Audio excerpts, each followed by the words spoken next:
پێسا زۆر بەڕێز دکتۆر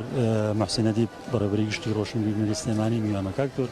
چالاکیەکانی ڕۆبوونەی ڕۆژی جیهانی گەنجانەوە چی لەخۆ بەڵێ ئەمەکو بەڕێوەبەراتی گشتی ڕۆشنبیری و هونەری سلێمانی بە هاوکاری ئەنجومەنی باڵای گەنجانی عێراق و بە سەرپەرشتی سەرۆکوەزیرانی عێراق دکتۆر محەممەد شیاع سوودانی ئەمڕۆ لە ڕۆژی جیهانی گەنجانە چالاکیەک و ئێڤنتێکی گەورەمان ساز کردووە تایبەت بە گەنجان تایە کۆمەڵی گوتار پێشکەشەکرێ و تایە کۆمەڵی خەڵکی پرۆفشنەڵ خەڵکی شارەزا لە بوارە جۆرا و جۆرەکانی بزنس و کۆمۆنیکیشن و عیلاقات و ئایتیا بانگهێشتکراون بۆی کە ئەزمموی خۆیان بگوازنەوە بۆ گەنجان و گەنجان فێر بکەن هان بدەن چۆن بتوانن لەسەر پێی خۆیان بوەستن ئەبیاگەمان لەوە بێ ئەم جۆرە چالاکیانە بۆ ئێمە لە سلەیمانی لە کوردستان زۆر گرنگە لەبەرەوەی کە بەداخەوە دامەزراندنی فەرمی زیاتر لە 10 ساڵە لە هەرێمی کوردستانە زۆر ڕووی لە کەمی کردووە بۆیە ئێمە وەکو حکوومەت لە ڕاستیە وەکو بەڕێوەبەراتی ڕۆشنبیری بە ئەرچی ڕاستەقینەی خۆمان نەزانین کەمێک لەو فەراغەی گەنجان لەو نەقسەی گەنجان پڕکەینەوە بەوەی کە فێریان بکەین هانیان بدەین ڕێگەیان بۆ خۆشکەین کە لەسەر پێی خۆیان بوەستن چاوەڕوانی حکوومەت نەکەن حتا چاوەڕوانی کەرتی تایبەتیش نەکەن بەڵکو خۆیان لەسەر پێی خۆیان بوەستن کە ئەڵێم چاوەڕوانی حکوومەت و کەرتی تایبەت نەکەن مەبەستمە بڵێم کە ئەرچی ڕاستەقینەی حکوومەت و کەرتی تایبەتە کە چانسی کار هەلی کار بۆ گەنجان بدۆزیێتەوە بەڵام لە ڕاستیە ئەبێ گەنجان لەوە بەهێزتر بن کە چاوەڕوانی حکوومەت و کارتی تایبەتکەن بۆی کە هەلی کاریان بۆ بدۆزێتەوە ئەبێ ئێمە گەنجان فێری ماسی گرتن بکەین نەک ماسییان پێ بدەین ئەم ئیڤنتەی ئەمڕۆ لە ڕاستیاڕاتە ئەو چوارچێوەیەوە و هیوادارین کە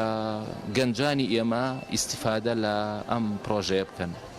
باسی خاڵێکی تاڕادێ جۆری کردکەوتە 10 ساڵە دامەزراندن لە هەرێم دامەزراندنی کەرتی گشتی ڕاگیرەوە مەسەڵەن زۆر باز لە بێکاریە پێ باز لە کۆچی گەنجانە بێت لەم ڕۆژەیە کە ڕۆژی جیهانی ڕەنگە لە زۆرێک لە وڵاتان بە شێوە ئامێز گزارش دەم ڕۆژە بکەن کە نەتەوەی گوتوەکان لەنەوەنەوە دەستنیشانی کرد لێرە بینی معاناتی گەنجان زیاترە وەک تۆ باسی بێکاری ئەمە چی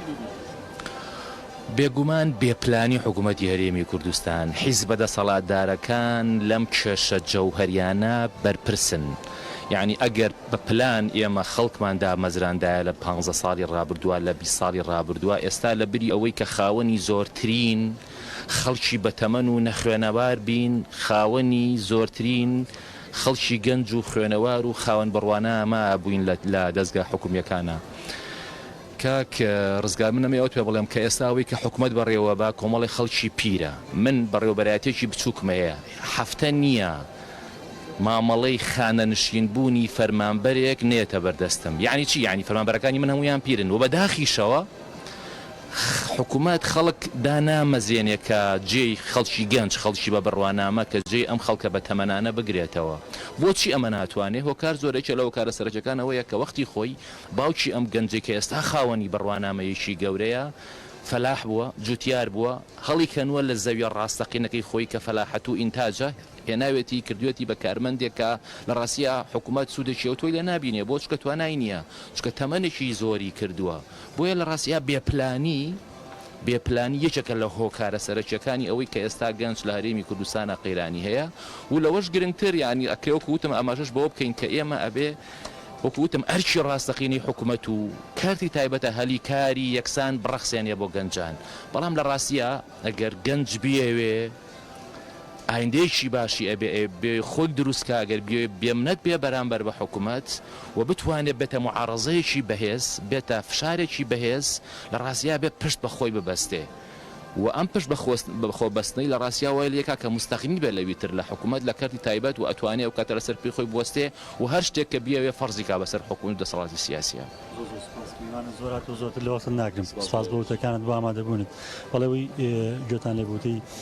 بەڕێز دکتۆر محسین ئەدیب بەڕێوەبەری گشتی ڕۆشنبیری سلێمانی بکە باسی لە ناوەڕۆکی چالاکیەکانی ڕۆژی جیهانی گەنجان کرد کە بڕاروایە پاش چەند خولێکی دیکە دەست پێ بکە لێرە وەک میوانەکەم باسی کرد جیا لەوەی کە بەشێکی بەرچاو لە لاوان و گەنجان ئامادەن بە هەمان شێوە ئیڤنتێکی تایبەت بەڕێوەچێوە گەنجانی بەهرەمەند و سەرکەوتوو لە بوارە جیاوازەکاندا لێرە پەیامیانە بێ بۆ